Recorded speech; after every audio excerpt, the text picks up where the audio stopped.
See, I'm hinging off that and just allowing that heel to drop. This is a function those AFOs don't allow whatsoever. So we've been doing a lot of work with her in the astrotherapy, and her foot is starting to come down in and without. But for the most part, I've been working with the astrotherapy with her AFOs on. Why? Because this is what she goes home with. But what I'm going in now here is I'm going after those metatarsals. There's small bones from the top part of the arch or middle of the arch going into the ankle bone. And these bones get moved when you start grabbing your feet. That's when you grab your feet and you start, in a sense, pulling these apart. This is you're reaching for the stairs, coming down the stairs, or coming down off the bed. You know, your foot should, almost like a set of eyes, that's what your toes do. Lots of times with CP, not only that, but there's been NICU times, so the pulse oximeter or IVs, you know, that's why a lot of our kiddos have long, narrow feet, almost like Chinese foot binding. So I can do a lot of hand work, but what I'm also looking for is the ligaments behind the heel to drop down. This is where a lot of kids get tight in the hamstrings.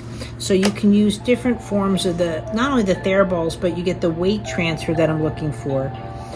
She's not a fan of the talcum powder, I think, but that's okay. It's just a ball. And see, I'm hinging off that and just allowing that heel to drop. This is a function those AFOs don't allow whatsoever. And see the weight transfer? So I call this I teach it in my segment 1 training, and I use a lot, I call the embossing technique. Imagine there was a piece of paper between the foot and the ankle, and that's where my touch is going, always with rotation, but I'm pretending there's a piece of paper and I'm stamping that foot out and giving that ankle really good wide coverage. I'm not doing compressive. A lot of people are taught compressive into the knee or the hip. That's not what we really do in movement lesson. It's always about those first movements of weight transfer.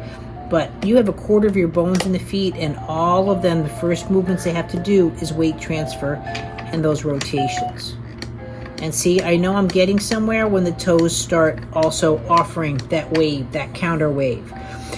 People were asking in segment 1 about counter response and counterbalance, but right now you can see how her toes engaged and it's taking away from that.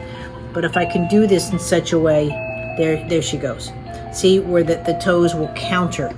It's not so much a counterbalance per se, and the toes need to be able to move around the movements in the arches and the heel. Thanks, guys.